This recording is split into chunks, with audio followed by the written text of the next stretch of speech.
Bonjour, c'est Dominique. Alors, je reviens sur la vidéo parce que j'avais un orage l'autre jour et je me dépêchais.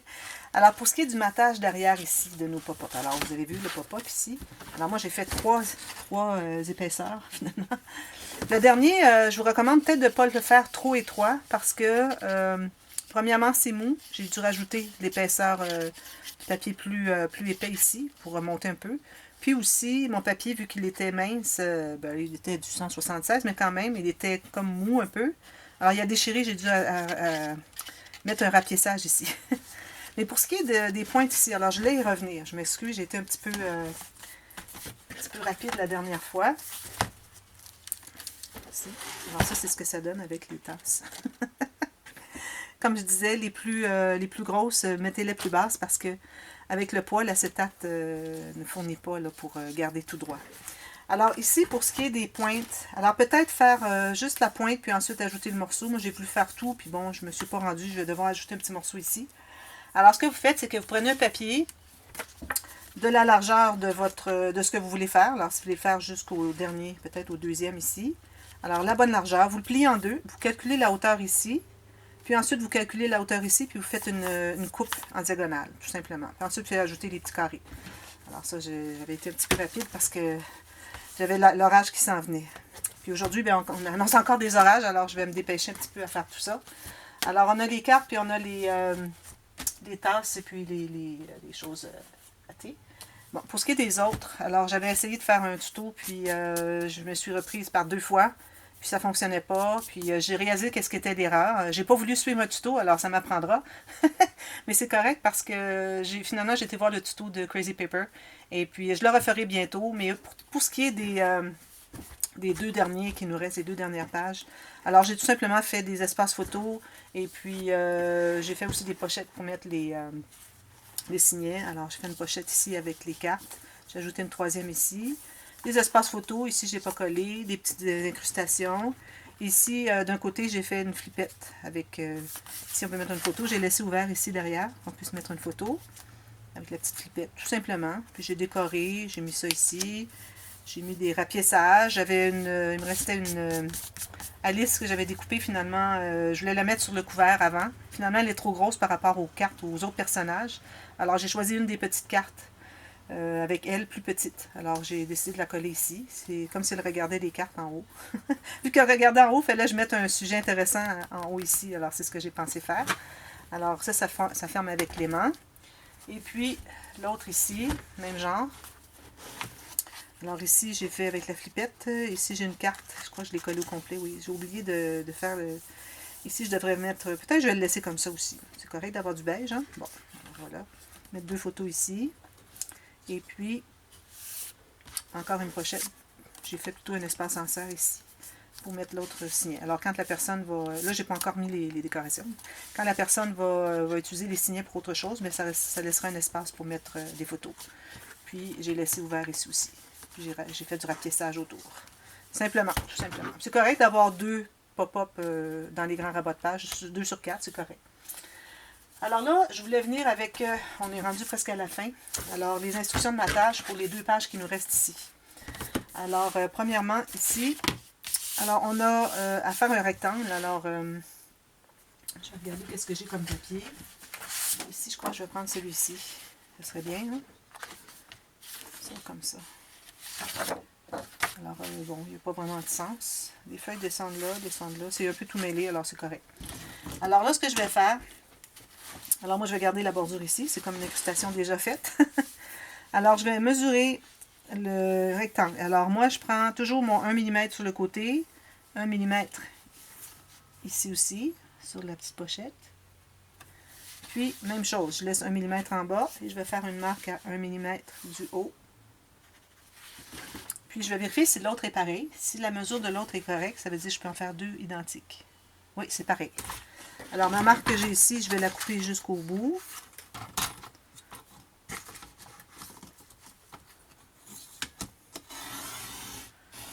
Je n'irai pas tout à fait jusqu'au bout, je risque d'avoir besoin parce que je suis vraiment à court de papier. Là. Je ne suis pas à court, mais il faut que je fasse attention.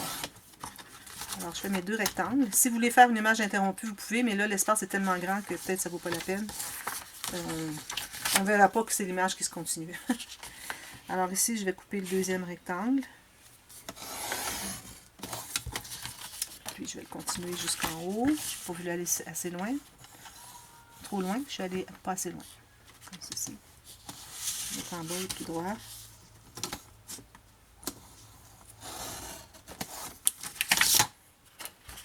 Alors j'ai ces deux-là. Alors une fois qu'on a notre rectangle, alors on va placer notre rectangle comme si on le collait. Puis on va faire une marque à 1 mm à l'intérieur de la diagonale. Alors je vais vous montrer. Alors, vous voyez ici, j'ai placé à 1 mm tout le tour. Moi, je vois que ma diagonale, elle est ici. Alors, je me suis fait une petite marque à 1 mm à l'intérieur de la diagonale. Et je fais la même chose ici. 1 mm à l'intérieur. 1 mm avant le coin. Puis, je vais couper. Alors là, il faut que je vois bien mes marques. Là, j'ai souvent fait des erreurs ici de ne pas voir la marque correctement. Alors, faites bien attention. Surtout si vous êtes à court de papier.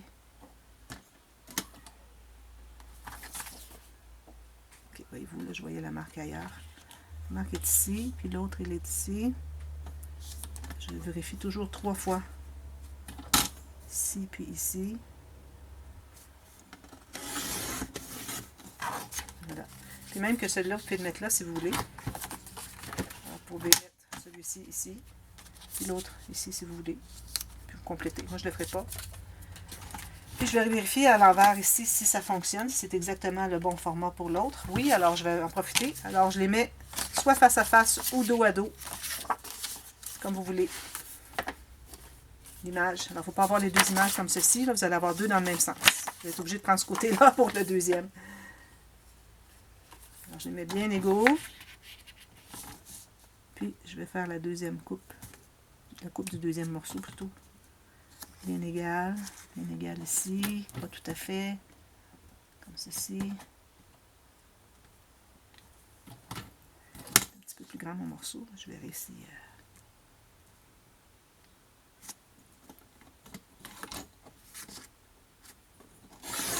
Comme ceci. Et puis moi, j'entre le tout. Alors je vais ancrer le tout, puis je vais coller mes morceaux. Simplement.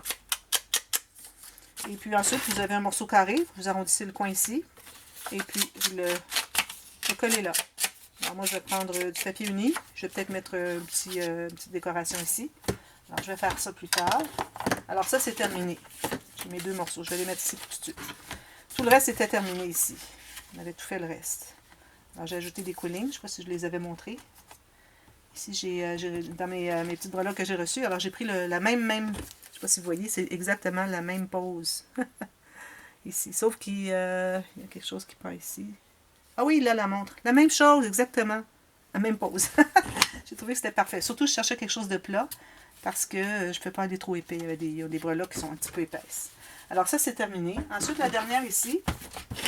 Alors celle-ci, quand vous la faites, quand vous posez cette carte ici, avant de la poser, si vous voulez, vous pouvez mater le papier ici. Mais il faut que vous soyez vraiment certaine que vous n'allez pas déchirer ou tout enlever parce que vous êtes trompé, ou que vous n'allez pas déplacer, qu'il va y avoir la colle, à moins de l'enlever bien, bien délicatement. Sinon, si vous n'avez pas posé de papier comme moi c'était pour les besoins de la vidéo, mais si vous faites le tuto, alors je veux dire, si vous faites l'album, puis mettre vos deux papiers là. Ensuite, ici, ben là, je vais vous montrer comment le couper. Alors ici, c'est ça. Moi, je vais mettre une bande comme ceci, deux petits rapiessages ici. Ici, c'est tout du uni. Alors, je vais probablement laisser noir, peut-être. Sûrement lui. Lui, peut-être je vais le rabattre, le mater. Lui, je le mate. Lui, je le mate, c'est certain.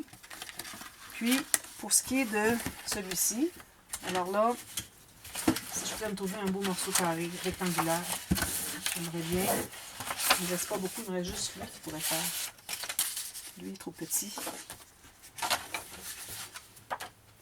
Je pourrais prendre du uni. À l'intérieur, je vais sûrement prendre du uni, ça c'est certain. Alors, ce que vous faites, vous calculez le rectangle que vous avez besoin, toujours avec le 1 mm tout le tour, si possible. Ça fait toujours un meilleur résultat. Ici et ici.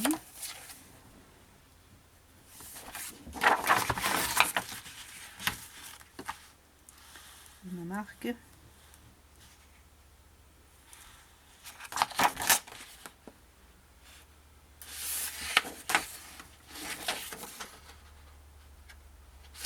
va juste ici.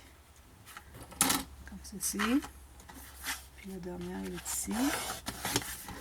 Une chose que j'aime pas, vous voyez ici la façon qu'ils ont imprimé les papiers. Ils n'ont pas mis des rangées, des colonnes vraiment droites. Alors ça, c'est tout en billet. Alors moi, quand j'ai besoin de mettre une petite bordure, je ne veux pas la mettre en billet. Alors j'ai comme pas le choix que de la mettre, de couper plus. Je vais chercher une bande droite. Mais ici, là, vu que je suis à court de papier, je n'ai pas le choix. Alors là, vous avez votre rectangle. Moi, je vais utiliser ce côté-là, je crois. Ça serait bien. Pour décider quel côté vous l'utilisez. Je pense que je vais prendre lui. Alors là, ce que vous faites, c'est que vous allez mettre derrière. Bon, là, ça va être difficile parce qu'on a une interaction ici. Alors, on va devoir...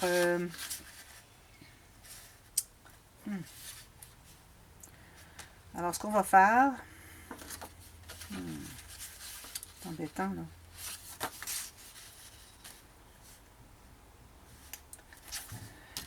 Alors, ce qu'on peut faire, c'est qu'on peut mesurer. Alors, une marque ici et ici. Alors, à 1 mm à l'intérieur, à l'extérieur des deux côtés de la fente, comme ceci.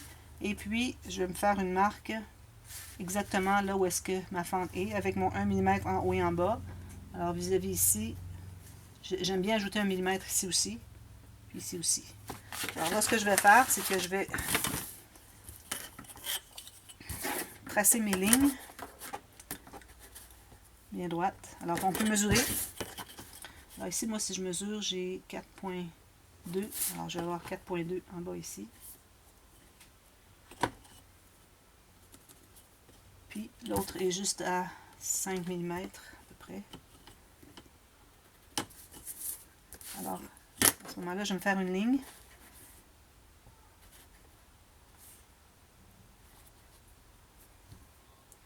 De lui à lui. Puis, de lui à lui. Puis, même chose ici. Alors, ma ligne droite. Comme ceci. Et puis, ici. Le doigt, il faut que je le mette de côté pour voir si je suis bien parallèle avec mon côté de parage. Ici. Alors, je me trouve à découper ici, ici, ici. Puis, une fois que c'est découpé, j'arrondis mes coins, j'ancre mes côtés et je le colle là. Avec toujours le petit 1 mm. Essayez de centrer votre fente dans l'espace ici et aussi, il faut voir que vous soyez bien égal autour.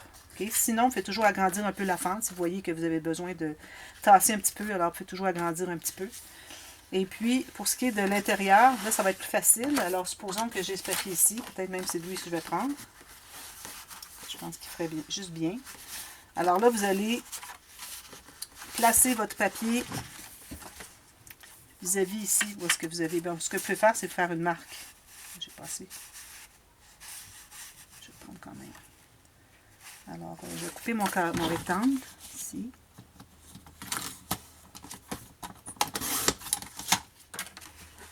La hauteur, elle est bonne. J'enlève un tout petit peu.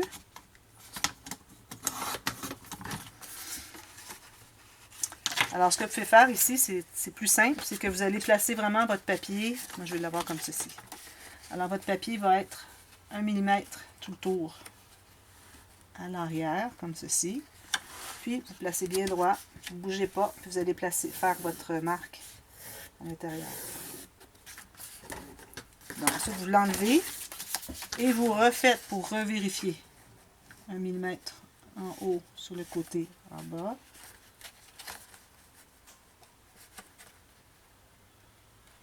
Puis, vous allez voir si votre marque elle est vis-à-vis. Pas tout à fait vis-à-vis.